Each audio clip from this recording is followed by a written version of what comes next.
Today mga sangkay, pag-usapan po natin itong malaking revelasyon patungkol po kay former President Duterte at Amy Marcos. Naku mga sangkay, ito po ay malaking sekreto. Ito, pag-usapan po natin itong matinding revelasyon mga sangkay na mismo si PRRD ang nagsalita nito. No? Do dininay po ito ni Amy Marcos. Sabi po dito, itong nag-post na Filipino Future, si Duterte ang walang utang na loob sa mga Marcos.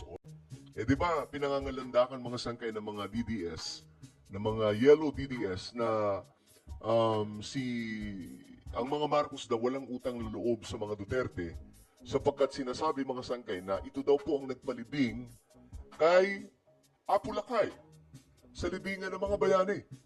Noong 2016, ipapalibing niya raw si Apu Lakay pag naging presidente siya.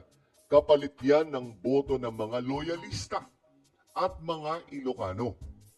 Nakuha niya ang mga boto ng mga Ilocano at milyong loyalista at naipalibing si Ferdinand E. Marcos sa libingan ng mga bayani.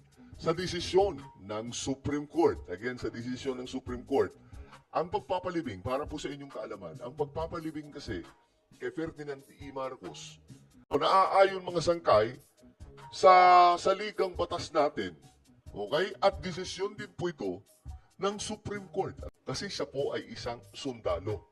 Siya po ay isang bayani. World War II, mga sangkay, isa po siyang sundalo nung panahon yun. Bukod doon, siya po ay naging Pangulo ng Pilipinas.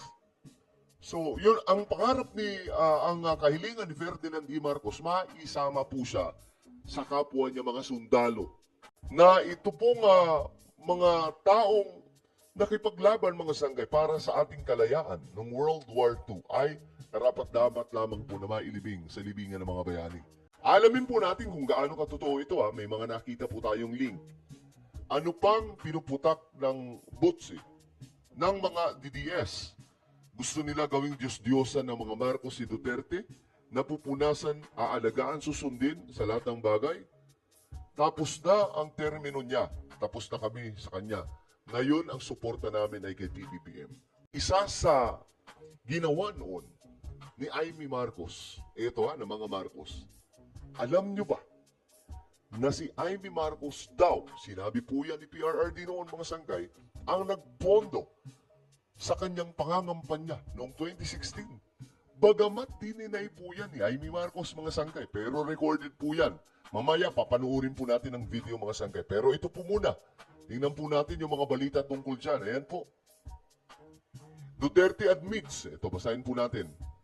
President Rodrigo Duterte admitted that he is indebted to Ilocos Norte Governor Amy Marcos.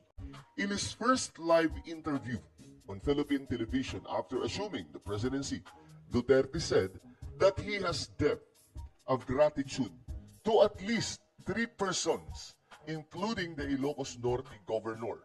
Bakit niya nasabi ito? Sabi dito, one of them is Amy.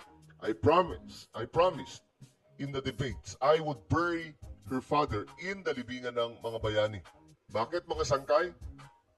Dahil si Amy Marcos nga raw, ito yung claim niya, no? Si Amy Marcos o ang mga Marcos nga daw po yung tumulong, maliban po sa boto ng Solid North, ha? The eldest child of Ferdinand Marcos Sr.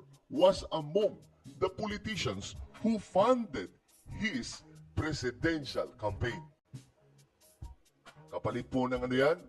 Pagpapalibing kay Apu Lakay. Ngayon, ito ang ebidensya dyan mga sangkay. Panuorin po natin. Ito po yung Rappler. President Rodrigo Duterte's statement of contributions and expenditures doesn't list Ilocos Norte Governor Amy Marcos among his contributors. Duterte earlier said Marcos helped fund his presidential bid, with Marcos even borrowing money to fuel his campaign. Diba? Panoorin po natin yung statement ni Tatay Digong. of office. Sino sa inyo nagsuporta sa akin? Ayan ha. Ilan lang? 4, 5, 6? Wala akong barangay captain. Wala akong congressman. Wala akong pera. Si Amy pa ang nagbigay. Oh. Sabi niya, inutang daw niya. Duterte Diba?